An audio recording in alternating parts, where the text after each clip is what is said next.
It is the last review of the month, and I am super excited about this one. This one is a bit of the older figures, the Sideshow Universal Monster figures. And I have a double review for you, because these two are kind of like pretty much the exact same character, just with different outfits on. So we are going to be taking a look at the Phantom of the Opera Sideshow figures. I am super excited about this one. When they announced the NECA version of the Phantom, I was super excited, and I've been wanting to do this review for a while, and I thought this would be a great way to just end off this month. So let's get right into it. Let's look at this guy, and let's see what he's all about. And here is the first Phantom of the Opera. This is basically his original suit, and as you can see, we're going to be taking a look at this suit very soon, but we're starting off with the more simple, all black look, and I love the way this guy looks. Now these guys are basically just statues with just like a hint of posability, so do not expect a lot of crazy posing, but honestly these guys just don't really need it. Especially this one. This guy has a great looking pose. This is probably like one of my favorite poses these guys are in.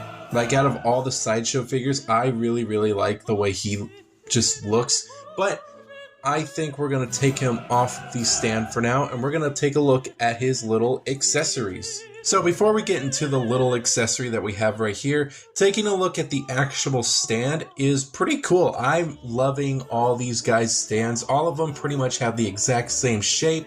All of them have the same word, or not the same wording, but the kind of same style that everybody else has, with kind of this bronze look with the bronze writing everywhere. Has like the plaque here and then the base. It's pretty much the same style, but it is pretty cool. It's got the Phantom of the Opera logo right there. You can see some of the glue that they glued these letters onto, I'm guessing, and it doesn't look the greatest, but if you kind of have it like, I don't know, like this, you can't really notice it, so it doesn't bother me. You have the Lon Chaney Sr. right here, and you have 1925 is when this movie came out, and it looks pretty cool. I really like the whole crazy font to it. It looks awesome. The actual base itself is definitely not one of my favorites. I think it's probably like one of my least favorites. It's just super simple, nothing really too exciting. It's got a nice little pattern. The kind of marks, the creases in here are actually kind of like three-dimensional, so you can kind of feel where it breaks off at, so it's pretty nice. You also got a little peg right here. Nothing crazy on the sides, and you got some information at the bottom, as they usually do. Now with his extra accessory, you have this amazing looking head, and we're gonna see what this looks on him, but it looks pretty cool. It's his kind of masquerade, or just kind of mask that he hides his deformed face, and it's creepy. It looks really creepy. You can see that the definitely doesn't match his original skin tone. It's definitely more plastic, more doll-like. It's pretty creepy, and you can see kind of the fabric right here. It's supposed to be fabric, it's a hard plastic, but you can kind of see that kind of going over his mouth a little bit, and you can kind of see little creases of his mouth there, but it's very nice. Looks pretty decent. He also has a very nice looking hat, and it's pretty nice. So let's see what the actual figure looks like. And here is the figure in all of his glory. He looks absolutely sick. One thing that I absolutely love about this figure is the head sculpt. It is a creepy looking head sculpt. Definitely it's disturbing looking. It's so creepy. He's looking off to the side. It's kind of weird looking. He's got that very nice, well, I wouldn't say nice, but pretty decently sculpted mouth. He's got a nice looking head sculpt. Looks awesome. At the back you can see there's like a big old ball patch right here with some marks, but I don't think they're supposed to be there. But he looks awesome. You can definitely tell who the character is, and he definitely looks disturbing. NECA, I am hoping that the head sculpt is just as good as this one, because this is a great looking head sculpt. The figure is pretty much all plastic except for this this kind of coat, which is mainly for the actual kind of double head, which I believe, but it is not a plastic. It is a fabric cape, but that can easily be taken off. If you do want this off, you can kind of just maneuver it a little bit, go through this arm, pop it off the head, slide it off that arm, and there it looks. And I really like the way it looks without the coat. You can see that there's a very nice looking tie. It's got some kind of matte and a little bit of gloss just to kind of break it up just a little bit. Got a very nice kind of waist, I guess that's like a vest part, but I'm not sure. Looks awesome. His hands are pretty nicely sculpted, but the back, nothing too interesting. Kind of just looks like a traditional kind of a classic opera suit that you would see. And I think it looks good. It definitely does the job done. It's painted pretty nicely. I don't have any complaints, but also don't have much to really say on it. Now, we talked about posability, and posability is pretty easy. He does have just a regular swivel at the head. He's got a full rotation at this arm, but it doesn't go all the way because it kind of hits the back of him. And he can't straighten his arm out. It is permanently like this, but I do believe that this arm is broken since it is an older figure. So it is kind of glued to this permanent spot, but it did kind of have a hinge joint, but it couldn't go all the way out, I believe. He has a swivel at the arm, and unlike this arm goes straight out and is supposed to have a hinge joint, but I do believe that is also glued on. Same swivel at the arm. He's got a little swivel at the waist, that crappy kind of triangle pose at the waist, which kind of makes it look a little weird, look a little funny, but moves just like that. Has kind of a single pathetic bend at the knee, and that is pretty much all of his posability that he has. Now, taking the actual head off is pretty easy enough. You just kind of got to work with it. Just pop it right off like this, and you can see that there is a peg that can clamp onto this. So if we just work with it here, there he is with the mask on, and it looks super nice. I actually really like the way it looks. I would not display my figure like this, maybe just on occasion, but I think the regular head looks a lot better. But it does look pretty nice. It's very creepy, especially if you just have it on your shelf. It's going to be a little different than everybody else. And here's what he looks like with that puffy coat on. I don't prefer it. It does look a little odd in some spots, but if you work with it enough, I think you can get it into some pretty nice poses, which I'll probably show at the end, because I do like sometimes to have this on him, especially if I kind of get it stuck like this. It's pretty nice. I wish it was kind of like a bendy wire, but I don't think they could do that back then. But it would have been cool to kind of have like a little bit of posability with the actual coat itself instead of it just being a fabric. But that's what he looks like with that. I think it's time to get on to the kind of masquerade Phantom. And here is this Phantom. This is a very, very nice figure.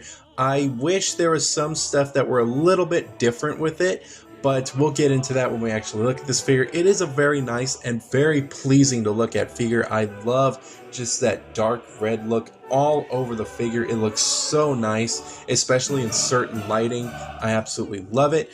It's so creepy looking. I love the skull. I think the biggest things about it is just kind of lack of posability, which is usually the case, and I wish the fabric was a little bit more tameable. You can kind of get it to where you can, you can work with it just like the coat, but I think this one is a little bit more wild, that it's kind of hard to really get it into some very nice, decent posing. Now, unlike the regular Phantom, this guy actually comes with quite a bit of accessories. First of all, being this stand, it's a great looking stand, pretty much the exact same plaque like the other one.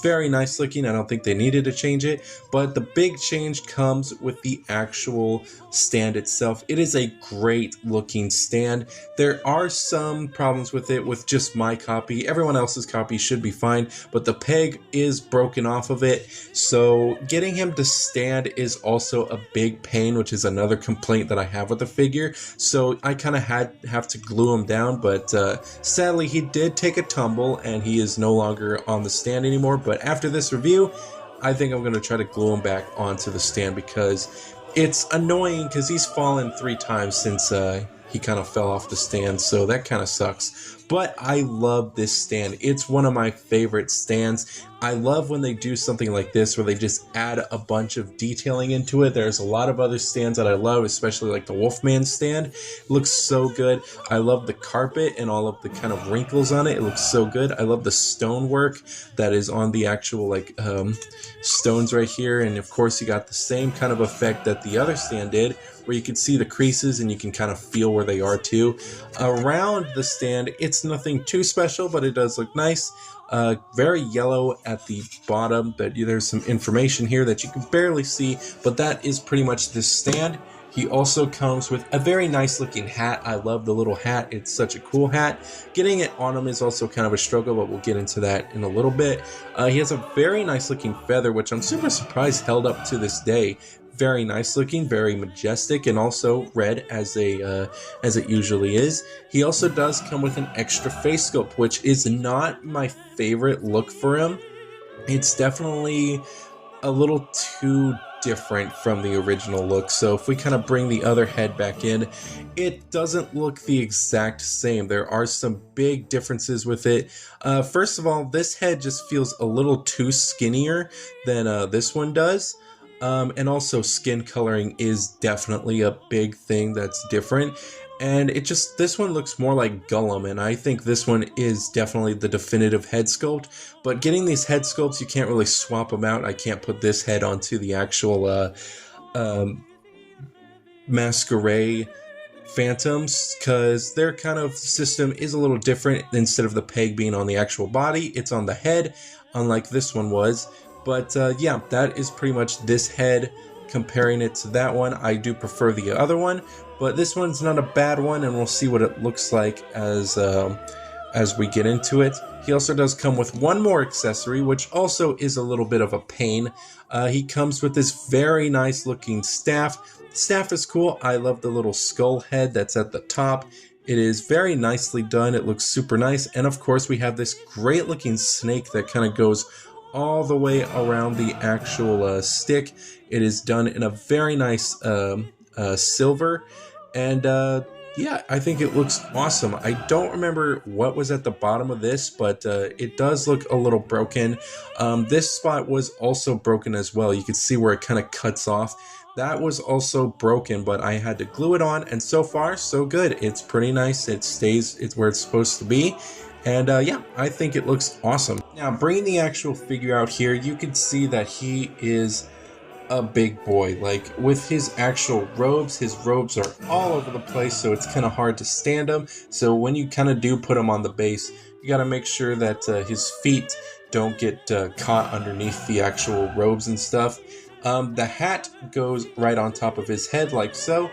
You can kind of push it down just to make it stay a little bit more, but that is a little bit challenging. But once you get it, it doesn't look bad. I really, really like the way it looks. I wish the hat kind of sunk into the head a little bit more, but it does look very nice. I do like the way it looks. The actual skull head looks creepy as hell. Like, look at this thing. It looks absolutely disturbing. I love how the eyes just kind of look like they're following you, especially when it goes more towards the left. It looks creepy. It's awesome though. You can kind of see that the mask kind of just stops there. It's a very thick looking mask too, but it looks awesome. You can kind of see that the actual skin tone kind of matches this one, but I think that one's more of a different kind of skin tone, because this one just feels more paler. This one kind of has some kind of pink shadowing to it, but you can see that he does have the same bald spot, and that's pretty much with the head. The actual body itself is pretty much a pain to get to if you want to look at it. But I really don't want to take the robes off, so we're just going to go underneath. So sorry about this. But the legs do look pretty nice. He also does have a little swivel at the legs. But no knee bends at all. Everything else is just kind of stiff. But you kind of see he's got these nice little slippers, some kind of red pants, some red fluffy shorts. I guess that's what you can call them. And there's no real detailing to the actual body underneath, but it is pretty interesting to look at. He also does have a little bit of detailing here. Not really any at the back. He does have this very nice little fluffy collar. and both the shoulders are pretty much a little puffy, kind of puffy outfit. I believe, yep, there we go. He does have a hinge joint at the elbow, and he does have a full rotation. No arm swivel, so no just hands going all over the place. He does have a kind of swivel at the arm. I don't think that this arm can move out, but I think there's somewhat of a posability. I believe... No, I don't think there's any posability at this arm, so it's pretty much stuck at this L shape. The only posability you get is this swivel at the shoulder, and you do have a little bit at the head as well. And here's what he looks like with this head on. It looks weird, and if you put the hat on, it does look a little big on him for some reason, but I do think it's because the mask was very oversized, but it doesn't really fit the way it's supposed to, like with the other head. But it looks weird. I don't care for it. It's definitely not my favorite, but it is what it is. I definitely do not have my figure displayed with this head because I just don't like it as much. I much prefer the actual skull head compared to this one, but it's there. It's an option, but I really hope NECA comes out with a figure like this. This guy is not as posable, and it's very hard for him to stand up on his own, but he looks awesome. I love the all red outfit, like I said. The skull mask looks creepy. It's so good looking. I definitely think it does stand out on your Sideshow monster shelf because it just looks so... It looks good. It looks nice to look at. It's a very bright color compared to everybody else, so I think he does stand out and definitely will be an eye draw to everyone who comes and looks at it. Kind of a size comparison, you have both of them together.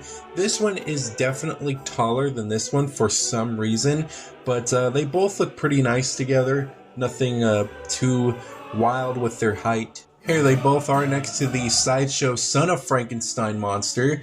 Definitely height is not to scale. I think that the Frankenstein should be a bit taller than them, but you know, it is what it is. He's definitely the same height as this one, but with this one is definitely taller. Here he is with the see-through creature from the Black Lagoon, and he's a little taller than this one, but I think he still is taller, which I think that is not again, not really to scale. Here they are with the Figma Overwatch Reaper. Here he is next to the NECA Frankenstein monster, which is still not the greatest, but he's taller than the Son of Frankenstein, that's for sure. And the mini Doomslayer figure. Now, of course, with these Sideshow figures, you can't really have them in big posabilities. Again, they're just statues. They're only kind of meant for like a specific pose, but I think they both are pretty good. I really do like them. I am hoping that NECA does the red outfit Phantom, and I am super excited for the regular Phantom that's coming out. I'm super pumped for that, but I think that is going to be it for the review of these two. These guys are great figures. Definitely do recommend them if you do like Sideshows. If I had to recommend kind of one of them, I would say go for the regular version more, because I think this one is really good, but I just think that this one is a little bit better. But that's just me. You pick what you want. Boys, that's going to be a wrap of this video. I hope you guys did enjoy. This was pretty cool. I really enjoy looking at these Sideshow figures. They have been in just our collection for such a long time, so it's nice to kind of review them every once in a while. The days of them are numbered, and when they come to the end, it's going to be pretty sad. It's going to be sad because, you know, they were the first ever figure that I reviewed on the channel, and I think it's going to be cool. I would really like to make the very last review something that's memorable, you know. But these two figures are absolutely awesome. I cannot wait for NECA to release the Phantom of the Opera and hopefully make the red version. I'm super excited for that.